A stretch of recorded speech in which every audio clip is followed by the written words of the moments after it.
What's going on, everybody? Welcome to Super Naughty Brothers Podcast. Today we got a very, very, very intriguing episode. One I've been very eager to have. Somebody who I enjoy talking to about sports, video games, and random shit just in general. JT Swin Gaming, a.k.a. Jason Swinshock, the man, the myth, the icon.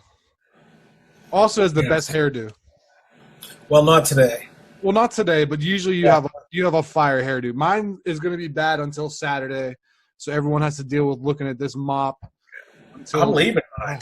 I'm not really looking to get it cut. I'm just, exploring options out there. I was trying to do it with the beard. It just wasn't happening. Like quarantine beard, it was just coming in wrong. So I had a mohawk for a little bit at the beginning of the quarantine because I'm 40 years old. Despite I know it looks like I'm in my 20s. But I've always wanted one, and I figured, now was the time to have one. If you ever no one's going to see you. If you ever want a mohawk, get one now.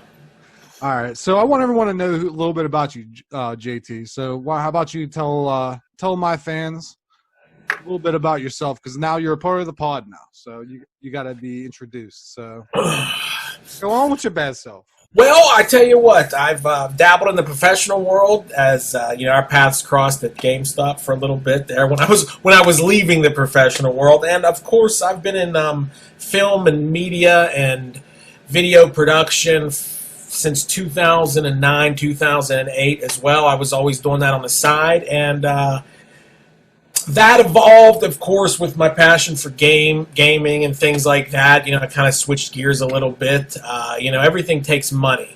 Making movies takes money. Doing everything takes money. But, I'm passionate about gaming. I've just been trying to spend the last few years merging those two worlds, unsuccessfully, so far. But, yeah, that's pretty much it. But right now, that's my full-time gig, man, making videos. I do some business consulting on the side on a rare occasion. But other than that, this is it for me. And you're quite a handyman, for what I know. Well, I definitely am. I'm painting my house. I'm going to be selling my house since I'm, all my tools. I have a table full of tools back there next to the cat tower. That's my cat, Sadie. My dog may be running around soon. I think before I departed from GameStop, I'm pretty sure weren't you doing something with your deck? You were like completely remodeling the deck. Oh, well, that was years ago we did that. Oh, so it must be something different. Yeah, I might have been telling you about when we were doing that, but yeah. No, it's painting the front porch. Really fun, interesting stuff. All right, well, Jason, since you're new to the pod, and this is basically our show, it's Greg's Talk currently. It is going to be we're going to figure out a name down the road. Right, I just kind of put it on spur of the moment, like, hey, you got a good show name? He said no. I had nothing, but we'll figure it out as the day's going on. So, Jason, how about you kick us off, bro? Well, what would you like to talk about? Whatever you want, man. You're gonna be. It's our show. Well, I tell you what. I want you to be the starter of the show, the host. We do have a lot. We have a lot of things to get through. But before I wanted to get into any of that, a plug for myself, though. If anybody wants to check out any of my stuff, if you go to inertiaglobal.com, you can find everything there I'm into. I do goofy fart videos on YouTube, the video game stuff, where I've made professional. Very good. I've made professional commercials for businesses. If you ever eaten Solomon's in Washington, I made their commercial. Really? And that plays on ESPN actually. Still, I did not know that because I've seen that commercial. Yeah, no one knows me for the real professional stuff I do. It's always the crazy stuff. But anyway, to get back to get this show started, I think something we talked about right before we went on air was, talking about anything, broadcasting anything and putting anything out there on social media right now. I think with what's happening in the world is a little bit of an irresponsibility to not at least address it and get those opinions out there and get the right opinions out there and the right education. And as an ally of Black Lives Matter, that new to this myself. I mean, I'm a 40-year-old white man, and I just things have changed for me over this last year in my life, and in looking into how to get more information, because you're a white person, what can you do to help? I found Campaign Zero, and they have 10 foundations that I think and educations and ideals and accountabilities that I think anybody that's looking to help or educate or donate, it's a great cause. And if anybody out there, any allies want to look into helping the Black Lives Matter cause and just to end racism, hate, police violence, look into Campaign Zero at joincampaignzero.org. Yes, please do. And I've touched on it a lot. Like I know I don't give out my Facebook to a lot of my viewers. On Facebook, I've been very outspoken about it because that's where all my friends really are. And like I said it on I think the Super None of the Brothers podcast on, what was that, Tuesday? Like a lot of my best friend's Black. He lives in Chicago. Aaron Artist, shout out to you. If something was to happen to him, I don't know what I would do. Same with my buddy Paul.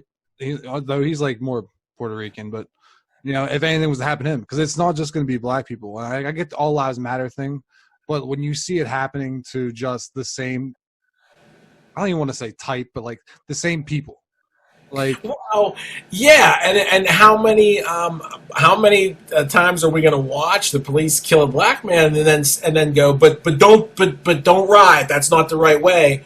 But when a man took a knee in a football game, the whole country freaked out.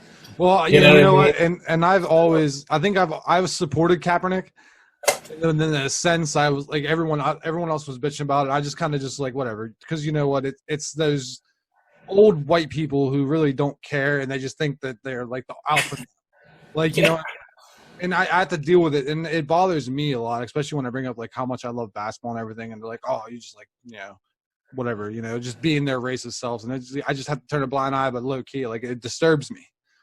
Well, I think it's also because a lot of my friends are African American. There's a lot of covert racism. It's smile and shake hands with a Black person, but then behind their back. Exactly. And I know that. And you don't think that I'm getting a lot of looks by the things I've been saying again, because I've had an awakening of sorts. Ask me about all this 2 years ago. I'm ashamed to say I would have very different opinions, and that's something that I'm looking to change. And I had a lot of African American people influence my life.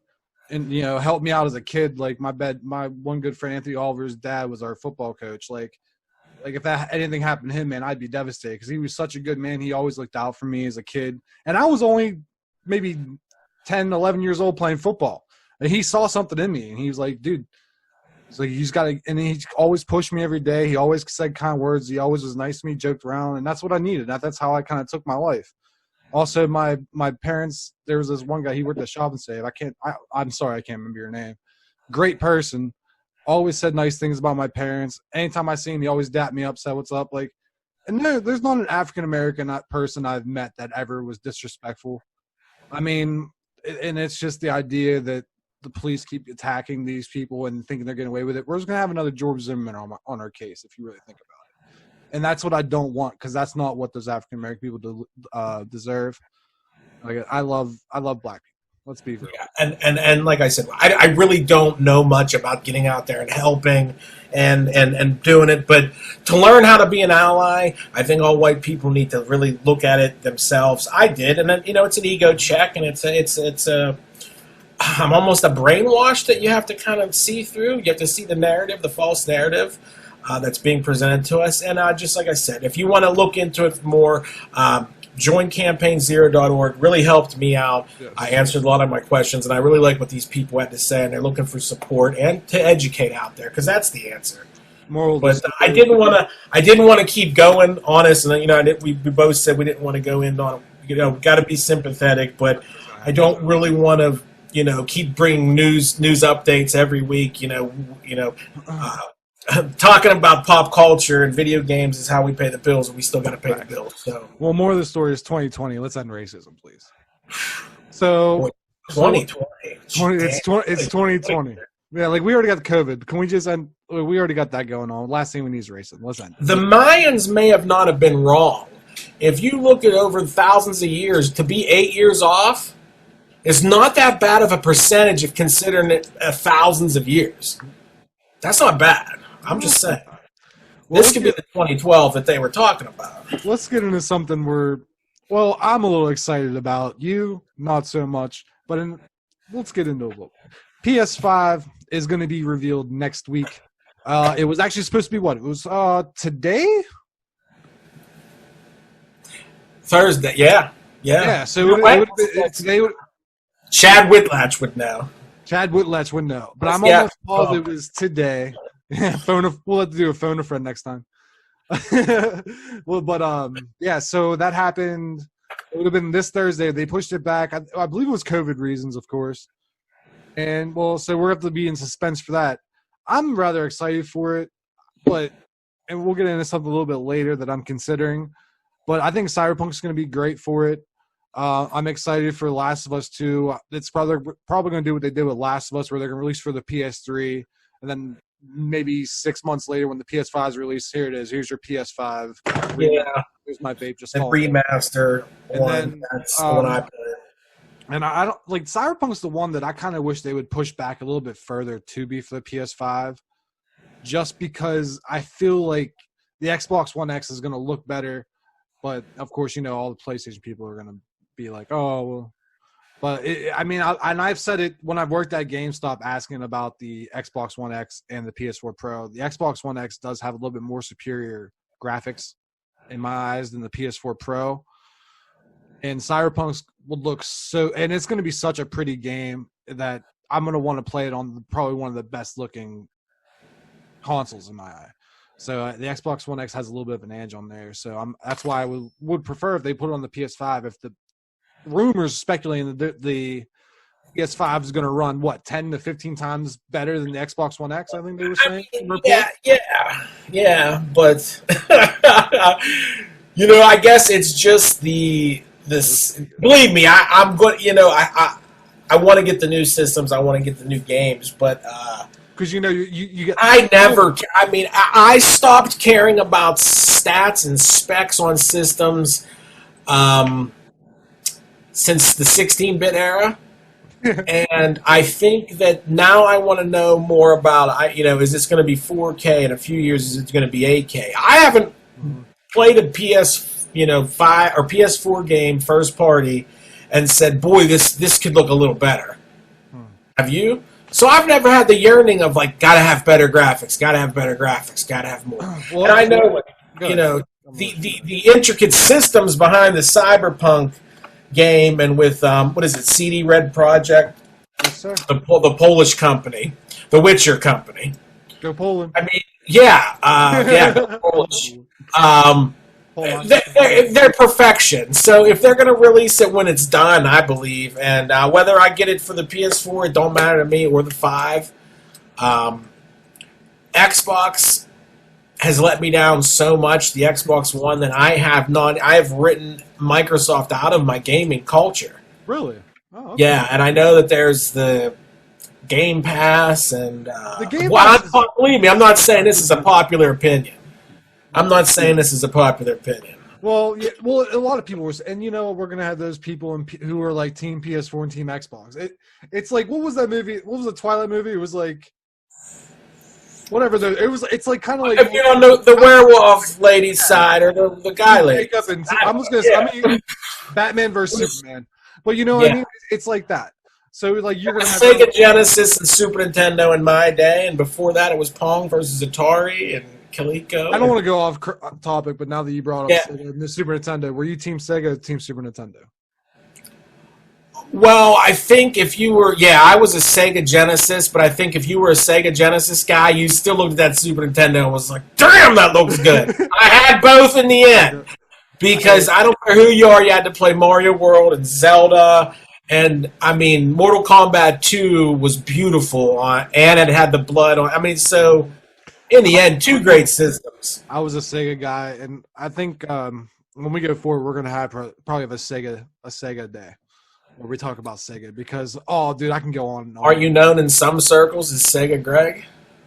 Some circles I am. Some circles? Isn't that a thing of yours? Well, that's, you know what? I don't want to make that transition now because then people know what I'm talking about. But I do want to bring up a possibility of mine. So I bought this PC, right? I bought this tough gaming, beautiful laptop, RGB keyboard. It's fantastic. I've been playing. Well, we were going to talk about it, but Swinshaw doesn't know about Valorant too much. But I've been playing a lot of Valorant. If you don't know about Valorant, it's similar to Counter-Strike. If you took Overwatch and Counter-Strike and made a baby, and those two babies fucked, then you first-person shooter though. Yes, sir. Listen, the doubles tournament. There is a doubles tournament coming to GameStop. Are you getting in it? I'm not that good.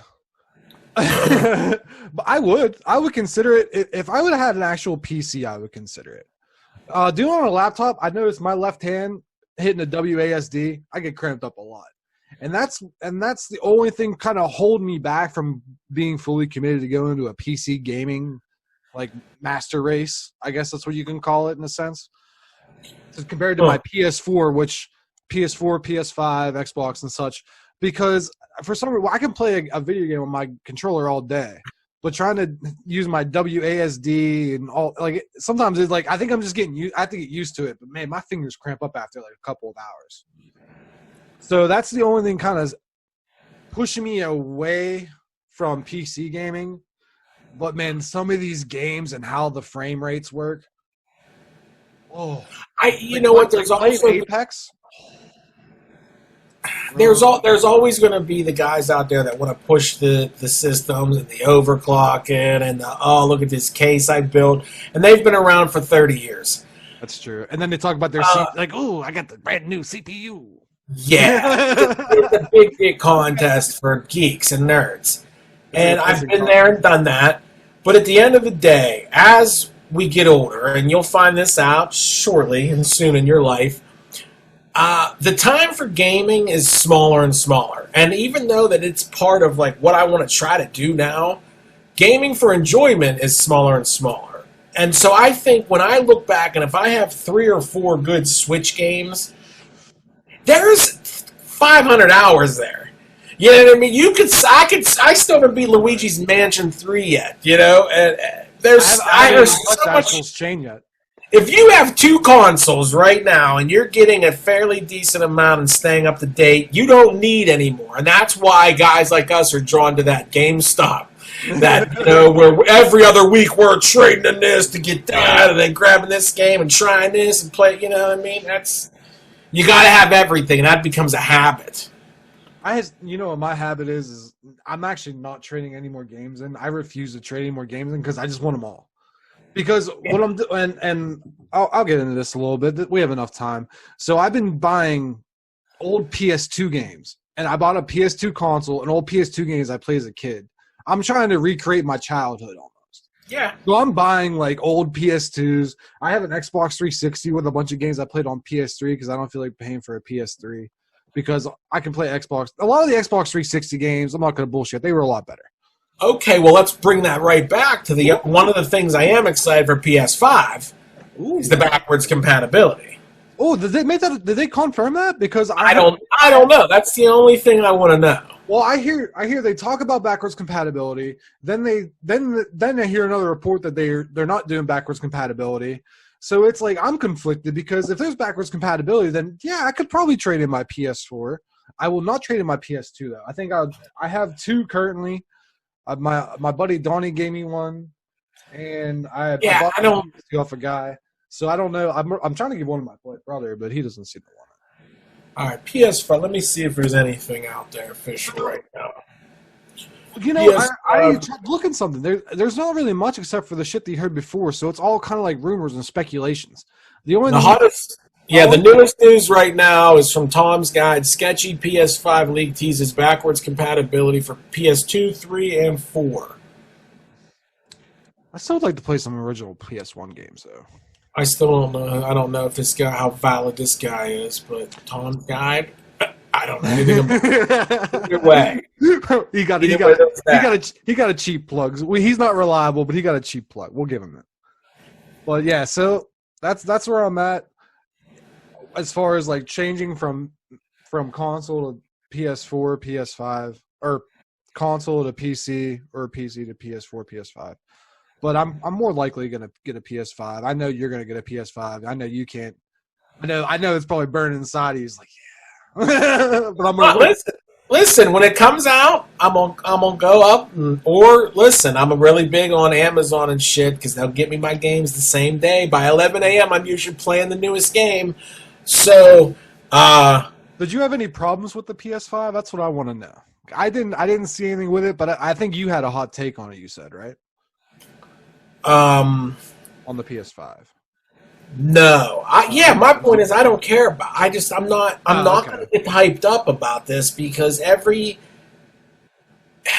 5 to 8 years we're getting hyped up on stuff.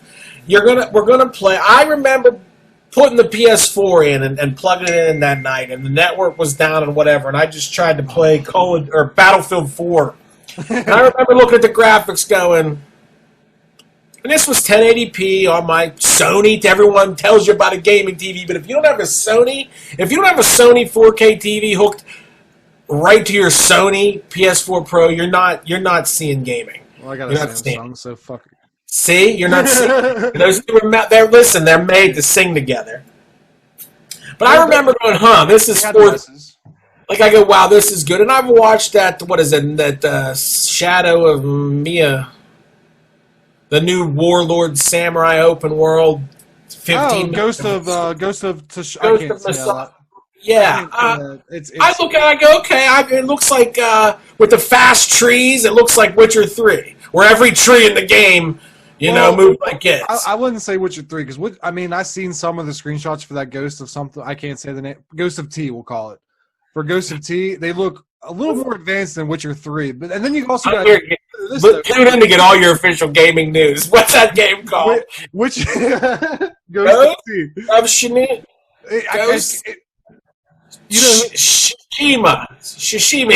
Ghost is Tsushima. If there's one person I know who would answer that question proper in 1 second, it'd be Brandon Moran.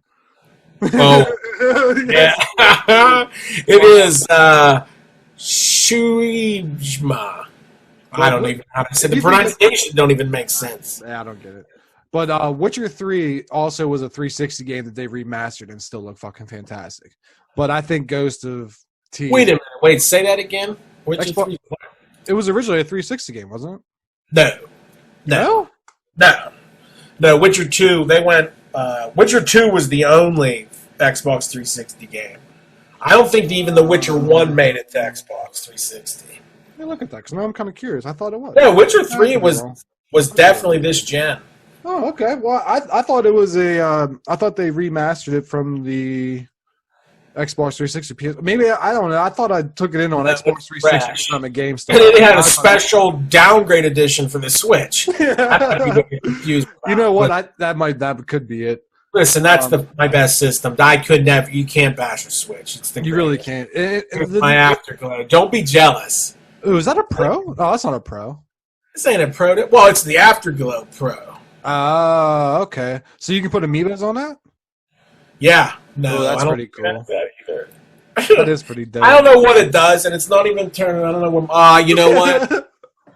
My wife has the Switch upstairs. Oh, and you're over here fucking up everything. And right now it's asking. She's probably like, what the fuck? Next thing you know, she's going to come down throwing a stapler at your ass. So we got into the PS5 a little bit. And I want to know, since there was some games from the PS4 when they were released or PS3 that weren't released on the PS4 as far as franchises that continued, as far as like maybe a Jak and Daxter who everyone was really excited for maybe coming for the PS3. Or the PS4. And one that really holds dear to my heart, and this is going out to a special person I know. SOCOM U.S. Navy SEALs was not released on the PS4. You know what? I have a good buddy, Travis Rhodes, a good friend of mine, loves the SOCOMs. Was always telling me about it in the PS3 eras, and I always just felt slow. They felt slow and clunky to me, but I could get the realism point of it. But yeah, you're right. Wow, I never even thought of just franchises that have just gone. And listen, we didn't get a Fable. We didn't get a Fable. Well, that's more of an Xbox thing. We can always get an Xbox for something. When I'm talking about like just PS5s, it's just you just okay, but just specifically, we can do an Xbox one. Well, wait a minute. We didn't get shit from anything Microsoft. This Microsoft one. Yeah, really. I guess you're right. I guess we really don't even get into it. But I'm thinking more so like here's another one that I just thought of. Did you ever play Siphon Filter? The first one, way back in the day. Here's my extent on Siphon Filter. I know that there was a taser in the very first game on and when I saw my cousin was playing it at this time. My cousin Bud was playing this. When I watched the first guy get tasered, I barked like a seal like this. Oh! That's what I remember doing because I was like, I tried to like do like two things, like go wow and say awesome, and it just sounded like. Oh! So my brother and a Siphon Filter right there. If you like that kind of stuff, go get it. So my brother and I, we played in all of the Siphon Filters. And we loved them both.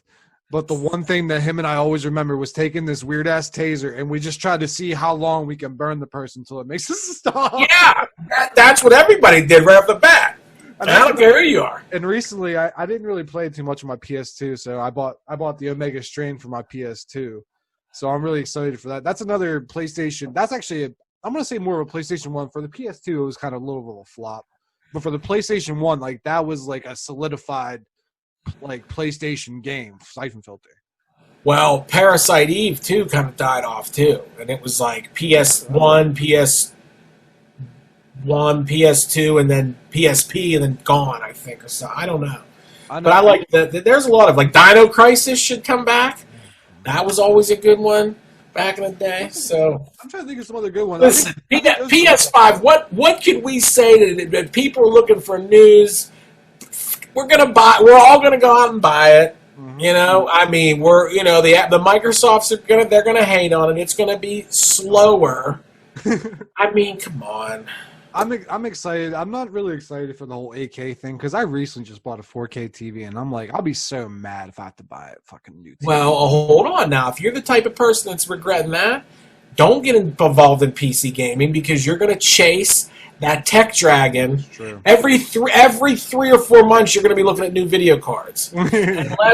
unless you got unlimited supplies of money or sponsors, they're going to be putting them in your machines. Then it can be, you know.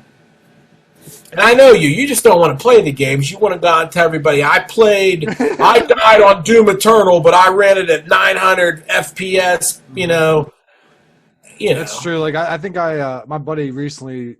Cannon Corn, shout out to you. He actually bought me Fallout 76 for the PC. So we're gonna try running a little bit of that battle royale on the PC. I'll tell you right now, I did the whole beginning. Beautiful.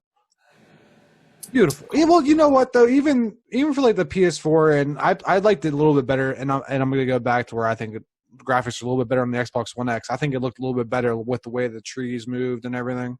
But that's just a me thing too, and that's just me paying attention. Fallout 76. Yes. I only played it on my Pro, and but I have probably 300, maybe 500 hours in that game. Well, I know. Chad plays it a lot. You know what? I'm gonna ask you. Should we get Chad on the podcast? You think you'd want to come on? I'm working on that. All right. I got that. Listen, I got that taken care of. That would be good. So not only do we in a couple weeks, I'm going to change the world of video game entertainment on this channel. But just you want to talk about changing the world? Give me a moment. Yeah, well, listen, if we're going to find inspiration. Oh, bro. Is that a Days Gone? Listen, keep rolling. Don't cut any of this out when you're editing. Is that a Days Gone? Yeah. And that's what I'm talking about right there. And it's good. And we got to get into that. We do have to get into that. And that is actually probably the best segue to have right there. Not only am I That is the damn good segment. That is the T-Sweet Street Fighters, yep. Not only do I fucking randomly just have my Kenny Omega and my Young Bucks signed pictures. This one was when I saw him in Chicago wearing this exact shirt. Look at that fucking man. Just look at him. He's beautiful, huh? He's a beautiful fucking being. He is, one of the most hilarious men on TV. Yeah. You know, let's see what I have. So, this is Twin Shocks and I. This is, you know, and I want to get into this real quick. AEW. So the first time I met Swin Shock at GameStop when I worked there, he wore I think it was a Super Kick Party shirt, if I can remember correctly. No. Or was it? It was what? Never had one.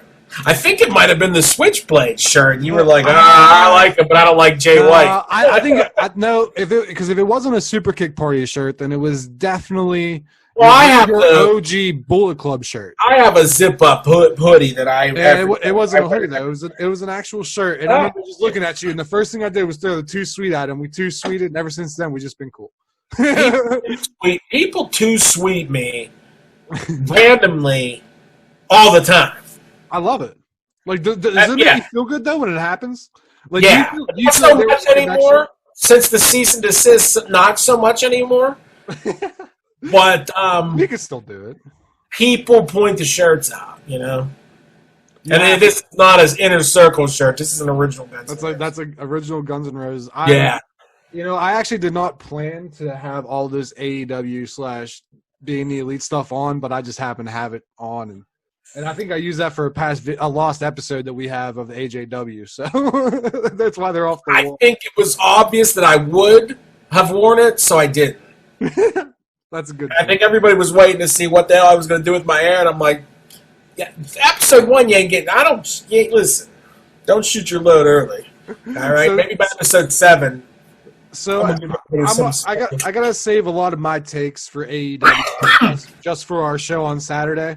But you have the floor, my friend. Speak as you will. Do as you bombs out. As you die. Don't die on camera for the first day. This is our first day on camera. Last thing I need is you to have a stroke. So listen, please. What do you know about Kickapoo Joy Juice? Dude, nothing. The only drink I know is this one.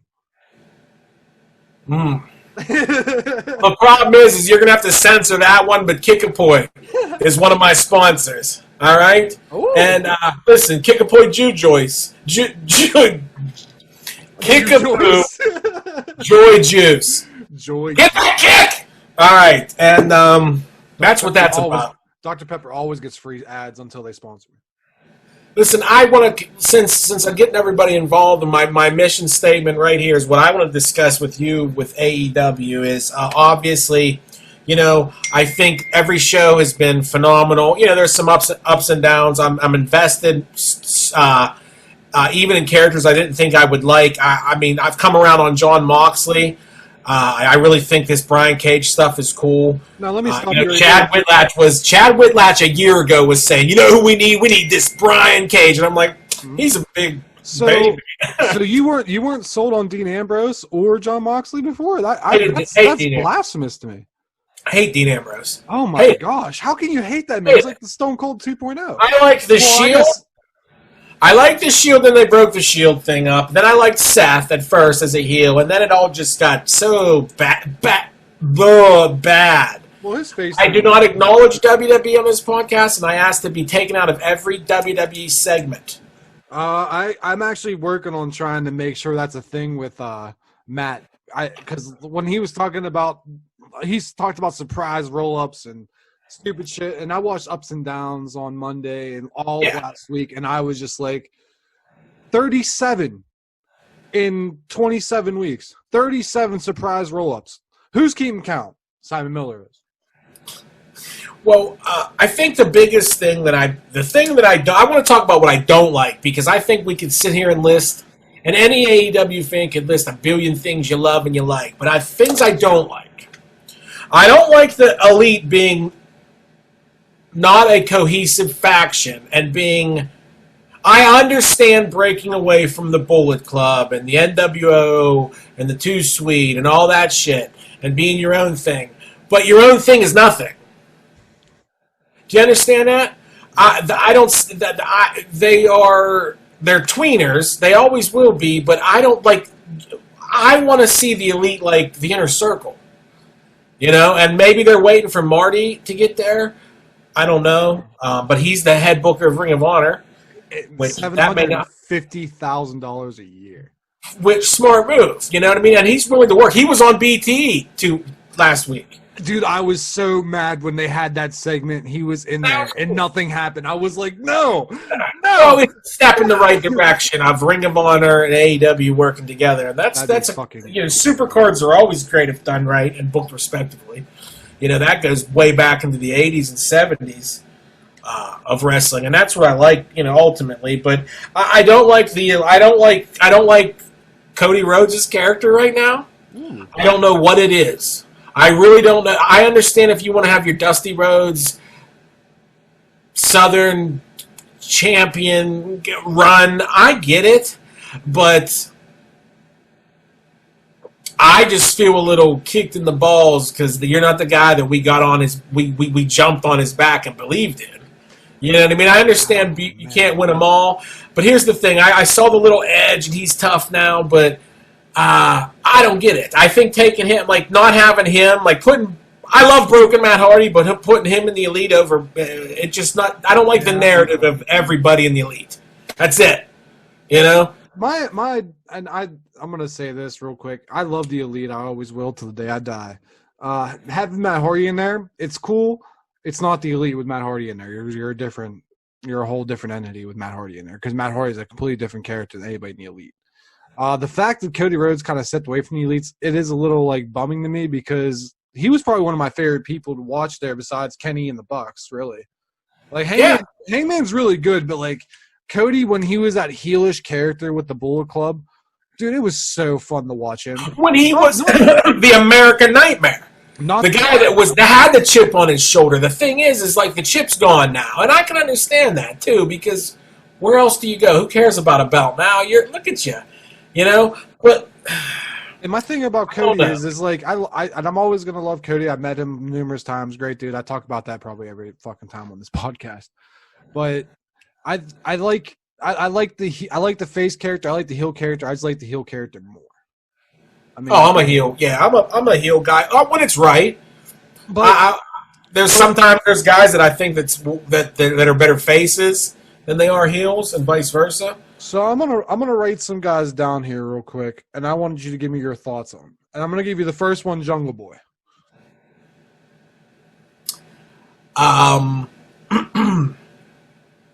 You better make this good because I love me some Jungle Boy. Just tell me your thoughts on him. What do you think of him as a competitor? Do you think he's gonna sink or swim in AEW? Ditch Marco Stunt. Oh, don't hate on Marco Stunt.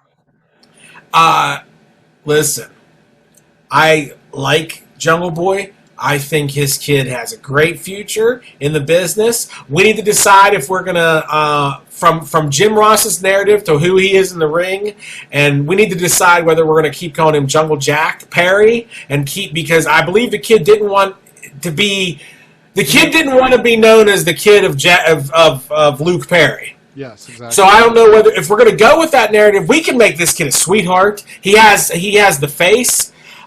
He has the body. Whereas though I would rather say Brian Cage. If you would say $1 million wrestling body, it's Brian Cage. But boy, he has that look of that millennial wrestler, long hair, throwback, looks like a little Von Erich. He does. Sky's the limits. Ditch the goofball. Ditch the goofball and the mask and the little one, and then let's call Uncle Jay. All right, so my next one, and I will have to say on Jungle Boy's behalf, he is probably one of the most rising stars other than the guy I'm going to name next. So I want your opinion on this guy right here, Darby Allin. He's the next. He's the next. If Undertaker and Sting were to have a dream match at WrestleMania 20 or 30 like we wanted to have, he would have been the referee. He would be the baby of that match. This kid has Sting potential. He does. Boy, I struggle with the size thing, and I did since the very beginning, but I'm so open to that anymore, and that's because of the era I come from. I come from that Vince McMahon 80s, 70s era where you gotta be Hulk or Sid Vicious. You have to be like 6'8" and Jack. Yeah, I get it. But Darby Allin, boy, the things with the mask and the yard and the storytelling, the coffin drop. Yeah, good thought. Yeah, I like him. I like Darby Allin. Darby Allin he's been growing on me since his Cody Rhodes match. That match was so good. After that match, I started following him on almost every social media platform. Plus, his, I would like to see. I like how he rebuffed Taz's advances to be his manager, and then Taz pulls his Brian Cage stuff out. And boy, Taz is bad on the mic. Let's all talk about that in the last 2 weeks. You know what I mean? And Taz is a guy that would come after somebody like us and get us on Twitter because he's so tough. But boy, take the shit out of your mouth, Taz, and maybe let Brian speak. But I never heard people that don't need Taz, Brian Cage. But I wanted to see Darby Allin, get rid of Taz, and then Sting comes because he's free of his WWE contract, and he maybe manages Darby Allin because we're not afraid to have managers and squash matches. That's how you build heels. That's how you make your heels look dominant with a squash match. And let's not even discuss MJF. That fucking prick is so good.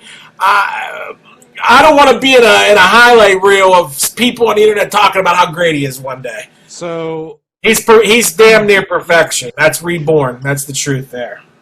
Well, I am bringing up MJF. Did I ever tell you about the time Roddy Piper shook my hand and he grabbed my bicep and he said, "Kid, looking at you right now makes me want to go on another run." I believe it. What do you think? He goes, "I never held tag team titles," and I was like, "Mr. Piper, it'd be an honor." And I was so proud of that story. Until two other buddies of mine, he also told the same thing too. But they're big dudes as well. Pro wrestlers versus zombies. If you ever seen it, rent it, go out and buy it. It's a hell of a good fun. Made by hometown boys right around here. My buddy Marcus Staley's in it. Cody Knotts is the producer, director of it. Matt Hardy's in it before he was broken. Really? Good stuff. Good stuff. All right, so you touched on this guy a little bit. Give everyone your thoughts on Mr. Brian Cage because you shed the light on it, but I want you to. I don't know anything about him. Would have to dial in Mr. Chad Whitlatch on here because all I know is what Chad Whitlatch showed me from this dude. Like I know he had a girl with him in Impact, and I just saw his size, and I just listen. I've never had any insider knowledge to the business, but I can speak as a pro about everything inside and out because I'm a 40-year-old fan. All right? Been watching since Backlund held the fucking belt. Okay? So, the thing is, I know nothing about this kid, but I see the size. If he can move without looking goofy, because some of those big guys, they don't look right. If this guy can move like a normal human being in that ring and look natural, I don't know. Sign him. Sign this guy. He's been signed since January. Well, yeah, since January. Since January, he actually. I meant this is when Chad was showing me pictures of him last year. I was like, you got to sign this guy. I got to sign. Yeah. So interesting thing about him. I touched about it in the lost episode. That's probably never going to air because it's too long, and I'm having a hard time editing it.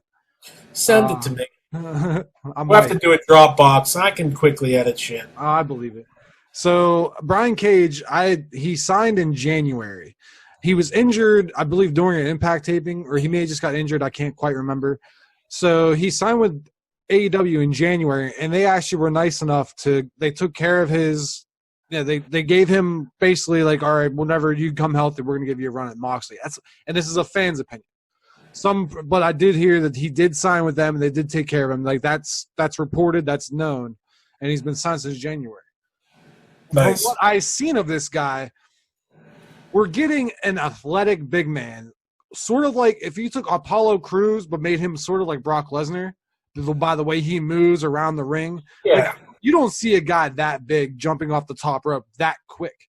Like he's jumping off the top rope like Rob Van Dam. And the one thing that's going to bum me out about him is they're probably never going to give him the Wolverine gimmick.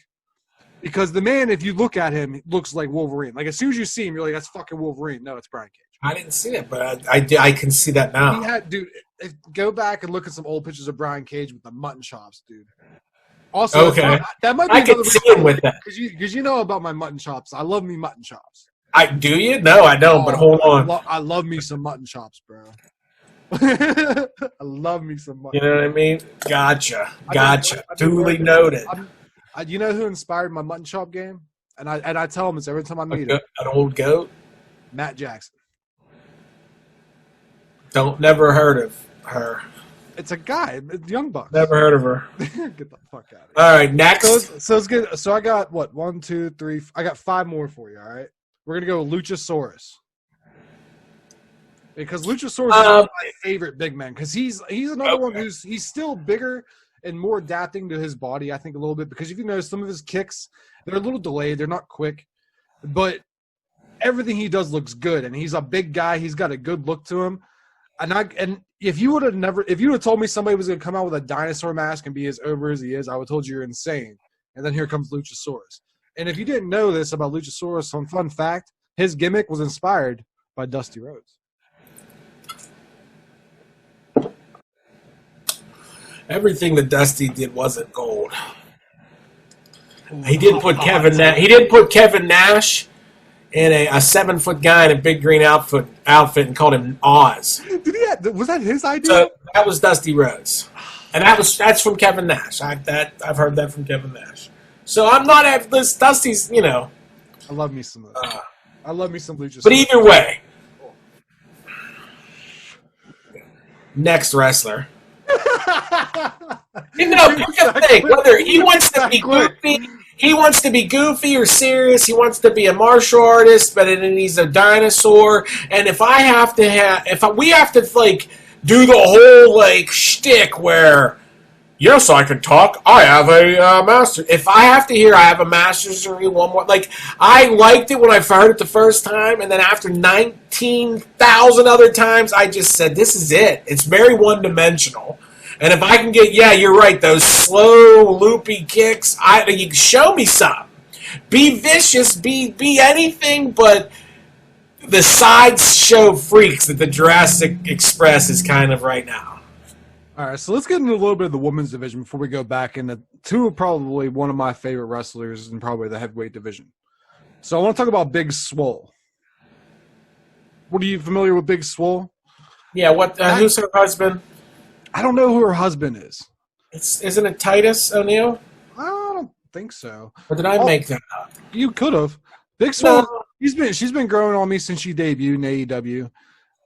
She's got some. She had a little dig. Yeah, she had she had a little dig at Britt Baker a couple weeks ago about boyfriends and what the hell earlier. Cedric Alexander. Oh, that's who she's married to. You don't know who Cedric Alexander is? Nope. Oh, we're getting to Cedric Alexander on another episode. That guy is phenomenal. I seen him live before. I actually hated him live. I liked him more when I watched him in the Cruiserweight Championship. Oh, that's disappointing to me. I thought she was married to Titus O'Neil, and I was like, oh, that's cool. Titus has a cool, supports indie in AEW. Damn it. No, she's. I guess I don't like. No, I'm trying to figure out. Hold on, I gotta cross off Titus O'Neil from my people I like at WWE list. That was his last chance. Sorry, his last chance. Well, I believe she had some kind of condition where I don't know if she had a stroke or something happened to one side of her face or one side of her body, but she overcame that, and they told her not to wrestle, and she said, "Well, fuck that, I'm wrestling." Yeah, and you know what, dude? She literally shows it in the ring that she literally leaves it all. Just like I'm not gonna bring her up now, but Shanna. The girl from Portugal, that girl can move around a little bit in the ring. She could probably get better, but I do really enjoy watching her wrestle time. And Big Swole, I think, is going to be a big player in AEW down the road. Well, I think the problem isn't talent there. It's screen time and getting all this stuff over. And I think you have to do a little. If you want the women's division to be legit, we have to get away from just one match a week with it. And there has to be that. There's always the main event centered focus thing, and then you got to do some other things. And the Britt Baker stuff's, boy, it was bad at first, and then the bad became good somehow. I don't know. Well, we'll get into that at some point. It's tough to hate Britt Baker for her, Well, let's get her guys. Well, we're going to get into it because actually the next person I had on here was my favorite woman wrestler in all, and it has nothing to do with her being from Pittsburgh. Has nothing to do with me seeing her tons of time at IWC shows. Has nothing to do with the fact that I think she's probably one of the more gorgeous women in wrestling. And don't tell Adam Cole that. I'm just kidding. Yes, you're right. What is her name? Shuba, the current champion. Yeah, very nice girl. Hikaru Shida. Hikaru Shida, love her. Oh, so good. Listen. But my take on Britt Baker is no one's seen the best Britt Baker yet. If you've seen some of the matches she had against men in IWC, you know this girl is a fucking badass wrestler. She just took a couple nasty bumps. That whole injury, it was all just unfortunate. I don't think she's really mad about it. I do love how she is kind of pissed off about it in her character a little bit because it's making her a way better heel. And she's never played a heel before. This is the first time in Britt Baker's career that she's ever been a heel because she's been a face the entire time I've seen her. She wrestled for years at IWC. She was the first IWC Women's Champion. I love me some Britt Baker. I call him Pittsburgh for days. She tagged the wrong Asian wrestler once. She probably did. Then I believe faked the concussion because she just got confused on who her tag team partner was. Fighter Fest last year. I can believe it, but hey, that's her. That's my girl. Here's the thing. Boy, her ring work looks bad. She doesn't look confident in herself. It is improving. It is. Her timing is off. She's going from a crowd of maybe, we'll say at max, I'll say hypothetically 15,000 people to like maybe 300 to 400 people. So it's maybe jitters, I want to say, but Adam Cole can always help with that too. Because I mean, she shouldn't have any problem wrestling in front of 10 other peers. Maybe. There's nobody at the shows. Either way, you can hate on her. All you want. She was the first woman signed to AEW, and she should have been the first AEW woman. Yeah, and you know who number 2 was? Smiley Kylie Ray. That turned out real good for us, huh? Kylie Ray, if you see me, I'm still trying to slide in them DMs. Yeah, I'm trying to say this, bitch. I said it. Fuck Impact. Or where'd she go? Ring of Honor. No, she fucked up. He's not on the list, but somebody I really like is Joey Ryan. When I seen him sign with Impact, I was literally like depressed. So we're never going to be able to continue the Adam Page, fucking Joey Ryan storyline. Although they kind of squashed it on BTE, I still feel that they can bring it on back stronger than ever. So but before we get I think there's a lot more to do with Adam Page because now Adam Page has to be a little more than a thug in a big faction. Yeah. And boy, that cowboy shit really got over, and I didn't think it would. You know what I mean? And I hate cowboys. I do. I really don't. I just told my tattoo guy to just start drawing one day, and I was like, son of a bitch, draw a cowboy. I'm like, all the things. So I got into a little bit of IWC with my girl Britt Baker. This is another IWC guy that a lot of people haven't seen a whole lot of in AEW, but he's going to be featured a little bit more. And it's my man Wardlow. What is your thoughts on my man Wardlow? Boy, listen, and if you know what? When I said Brian Cage got $1 million body, so does Wardlow.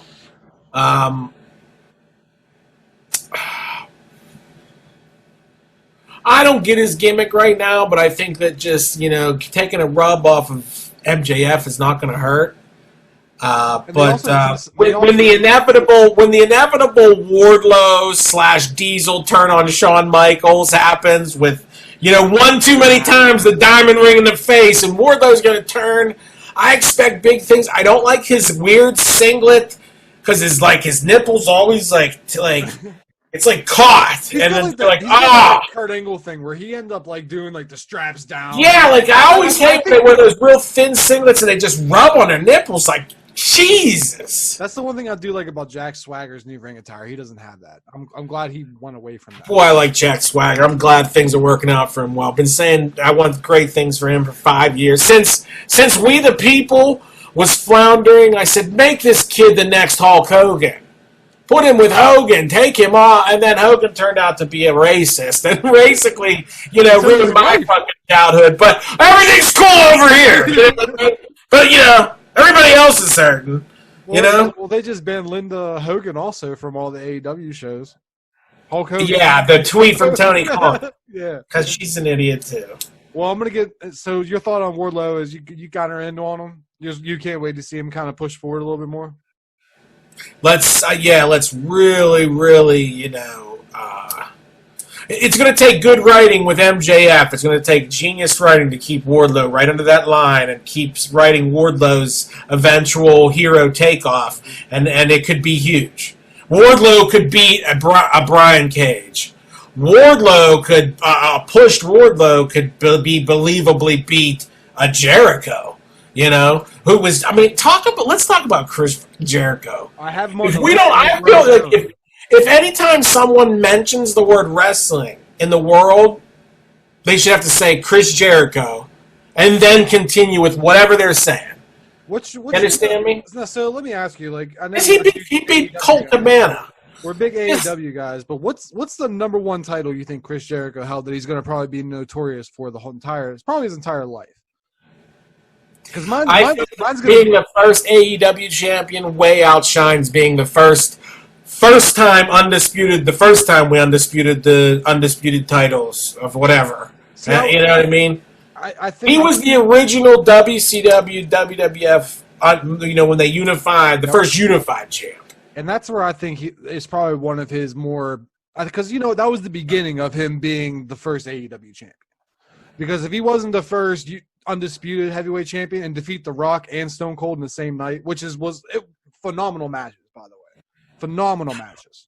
When Chris is done, I don't think anybody's going to be talking about anything he did in the WWE, to be honest with you. Probably not because of the whole AEW thing, you know how petty Vince McMahon is, that petty old... Well, no, just that I think that was all, besides the early stuff, that was all spoon-fed to him, and his heart was probably in 50% of it. The best is yet to come from Chris Jericho, because now you're getting a 100% mind, body, and soul invested. And it's not like if he says, hey, I want to go make a new album... They're not going to – no one cares. Chris can do what he wants. That's the great thing about AEW's schedule and how sweet it is. Because all they really have to be there for is 1 day a week. Maybe 2 if there's a pay-per-view. Because they're not doing live shows. They're not making the wrestlers overextend themselves at these live shows for everybody. If they want everyone to come to the live shows they have once a week. Like, that's what they want. They're supposed to have I don't know many things. I've been blessed with very, very, very few things I'm great at in life. And I'm average and mediocre at a lot. But let me tell you something. I'm great at business. And I love the way Tony Khan talks about wrestling. Me too. I love the stats when he's asking, where are those Monday, where is the 4,000 or 4 million Monday Night Wars people that we could get back if we just offer and I like that kind of thinking, and they say that's how he manages his team too, his football team, and I like that kind of stuff, and that's what you can listen. The truth is in the numbers. People lie, all right? People manipulate data, but the truth is in the numbers. It is, and a year ago we said, no one's even talking about WWE. Is not even. It's not like you can beat it. I just felt that it's irrelevant now, and I'm going to tell you that this much is I haven't been a fan of WWE since 1996. I've been. I think I lost love for it maybe 2 years ago. So we'll say 2018. That's when I really stopped it. And I watched a lot more indie shows. And then, as you know, I talk to you about Ring of Honor stuff all the time. I can't tell you the countless Ring of Honor shows I've been to in the Pittsburgh area. I think we were even going to try going to one in Ohio at one point until, we couldn't go. But let's talk to – so I want to bring up one last person in this whole sink or swim.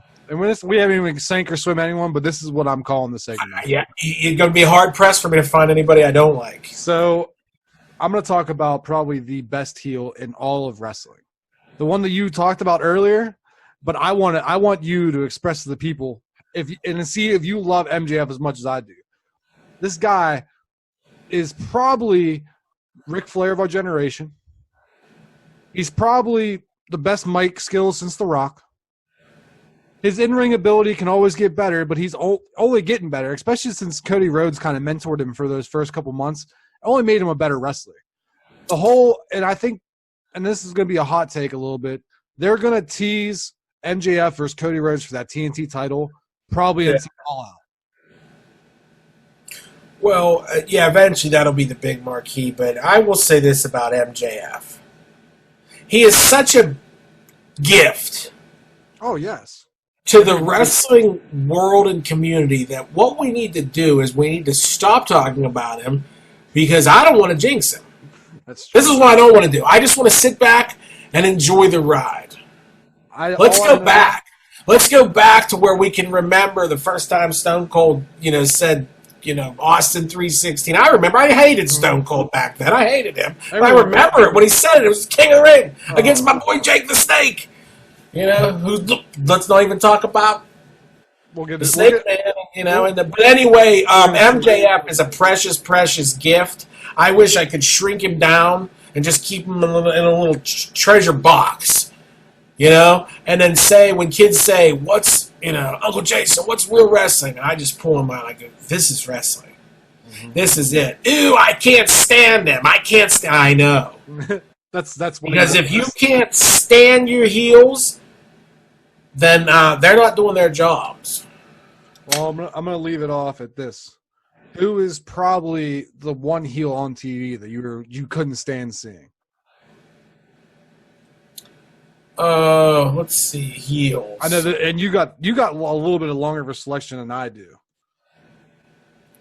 You know what? I mean, Ziggler, the heel or face, Ziggler's terrible. You know what I mean? I don't give a shit what he is.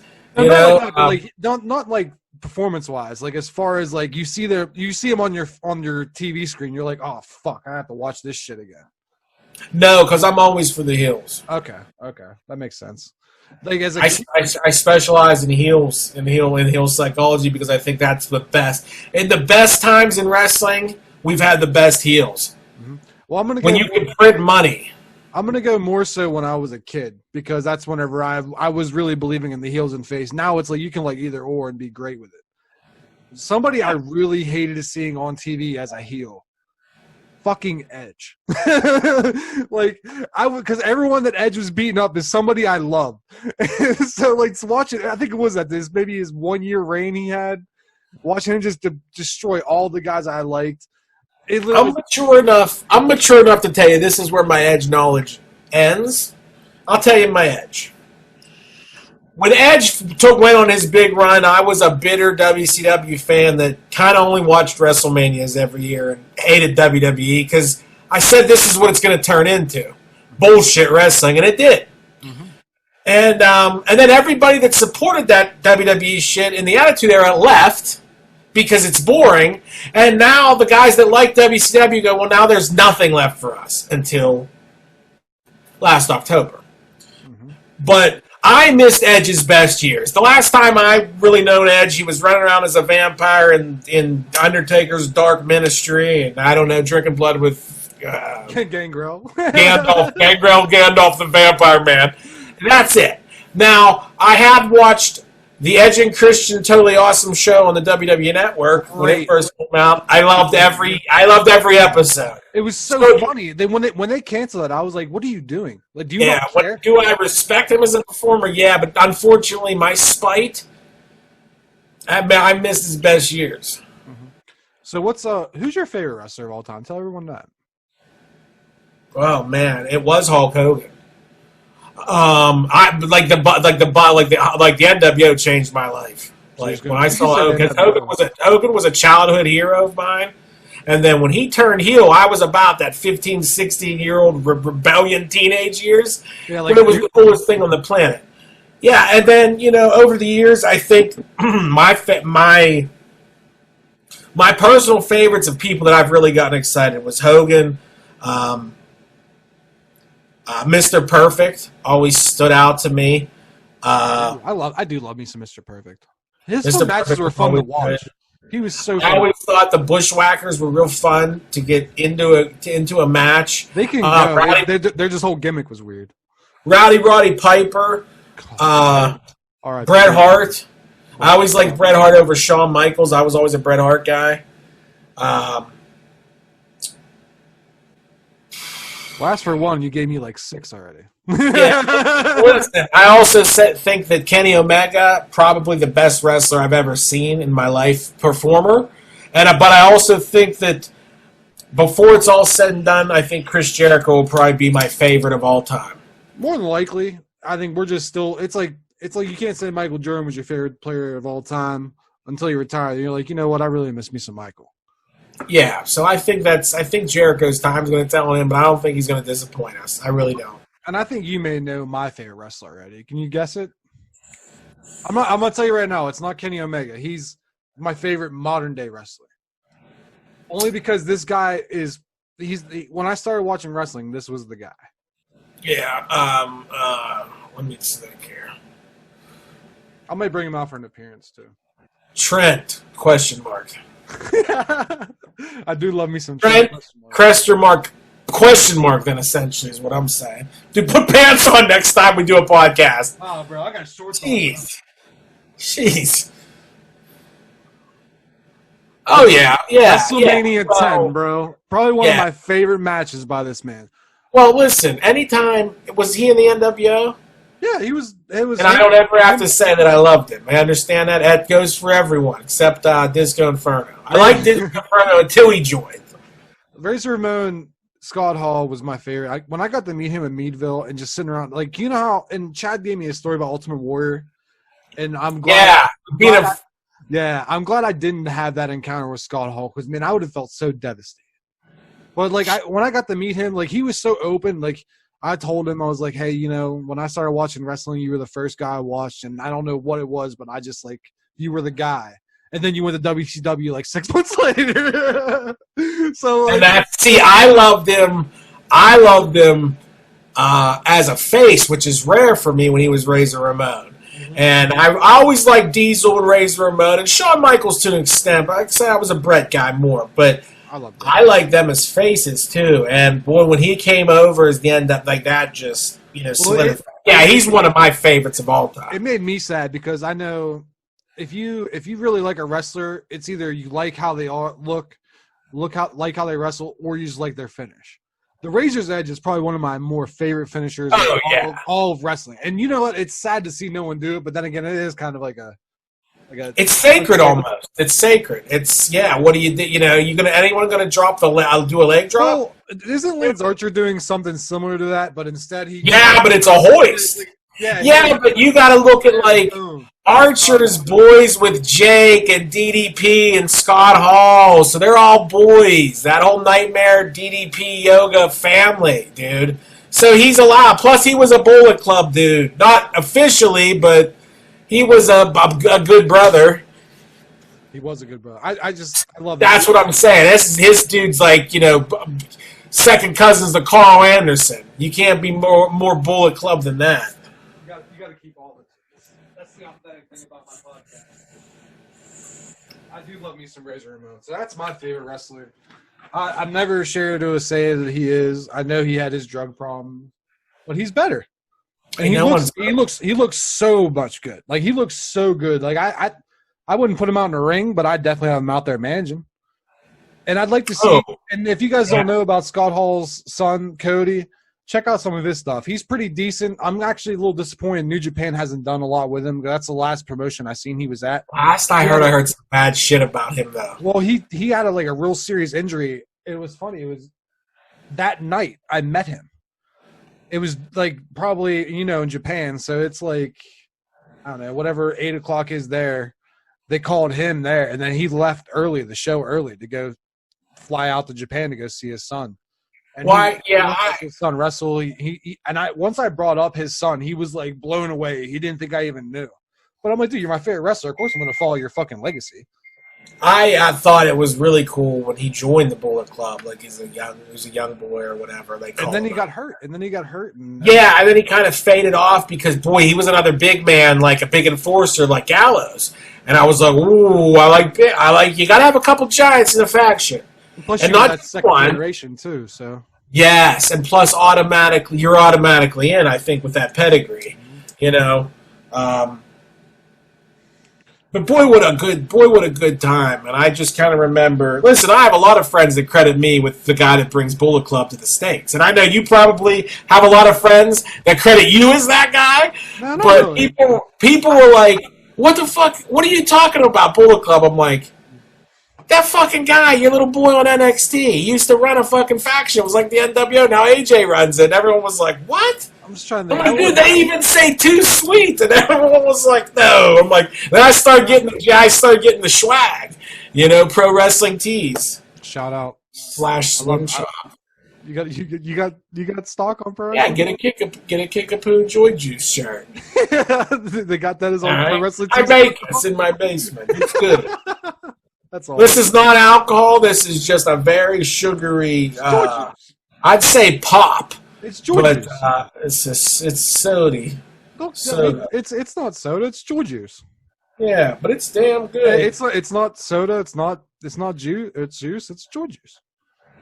I like it. They make it its own thing. Like Why would you claim it as a soda or a pop or juice? It's a fucking joy juice, motherfucker. Get it. Right. Get you guys some joy juice. But I think that's pretty much all I got for you guys today. I don't, unless you have anything else you want to add, JT. I don't. I just want to say that I want to wrap this up on a positive note and say that I am the best fucking Mortal Kombat 11 player of all time. And I want to get on my horse for a minute and say that, you know what? It's funny how we want to chase the dollar these days, and and say that it takes money to make a difference. Well, you know what? I'm just a poor kid from a poor part of Western PA. I don't have corporate sponsors. You know what? I did some wrong shit, and we lost all that YouTube money. But what I'm saying is that to all the great Mortal Kombat 11 players out there, no disrespect, but who have you beat? You're the 1992, 1993 blockbuster back-to-back champion. This is the beginning. Yeah, Listen, I'll throw all 11 out on the table and say pick one. You even want Mortal Kombat versus DC Universe, I'll whip your ass at that too. And that's just going out as a challenge to anybody that wants to step up and give it a shot. Well, how about you plug your socials then, so people can find you for this shot? Don't listen.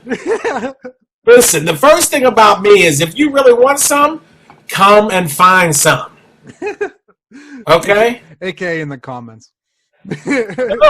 No, don't put nothing there. Just find me. If you can't find me by Googling my name, then that's it. JT Swing Gaming. Is that right? Well, you can follow me on the Facebooks. Does you guys know about Facebooks? Oh, they might know a thing or two about Facebooks. Okay, well, unless you're my mom, then you don't know anything about Facebook. She knows how to check it and see the notifications. That's about all. I don't think she's ever posted it. She may have shared a post. I don't think she's ever posted anything. Love you. No, you can follow me, JT Swin Gaming. Look at inertiaglobal.com. Put that link up somewhere up there. Here, there. I'll send it to you. I'll let you do it. Yeah, I don't know how to do that shit. I don't look like a fake middle school thing going this way. I have Final Cut Pro. Did you ever see how great that thing works? I think Like, I got Coral Video Studio. It sucks. Oh my god! Take that and that laptop and throw it in the garbage. Well, my laptop's. Or step one, if you want advice on getting this thing going, throw that right in the garbage. Get a Mac. All right. Well, you can find me at Ghost Named Greg, or you can follow me on Twitch. I'm now affiliate, so make sure you stop by if you want to sub. Twitch.tv/The Ghost Named Greg. Checking us out. We're gonna have a show name by the end of next week. That's a lot of pressure. Wait a minute, that's a lot of pressure. It's two heads. Remember what I told you earlier? Two heads. Two heads are better than one. We can make something fucking insane, and you act like we can't. We can even be the two sweet twins for all I care. Well, we could be. Listen, I'm too sweet since '96. I got that shirt. I mean, I could be. Listen, and I also want to say that my good buddy Josh Sabatini definitely wants to be a part. My good friend Omar Brooks, who's been my video partner in crime and my entertainment creative partner in crime for 10 plus years. He wants to be involved. So, because we've been talking about doing a podcast, I'm like, let's all just contribute to one big happy one. You know? We'll have him on for next week then. Well, I don't know. Let's not get it nervous. Or whenever you want, dude. Yeah. We're gonna bring guests. We're gonna try to have as much fun as we can. I don't know about you, but I had a blast recording. I definitely had fun, dude. And I think we'll find our groove, and get things smooth, and then be able to line up guests and talk and all kind of stuff. Yep, exactly. So until then, everyone follow, and subscribe to the channel. Leave comments down below. Let us what you think about AEW. Let us know what you think about the PS5 and what games you would like to see us or like to see on the PS5. Until next time, you guys all keep it locked. We'll catch you on the next episode.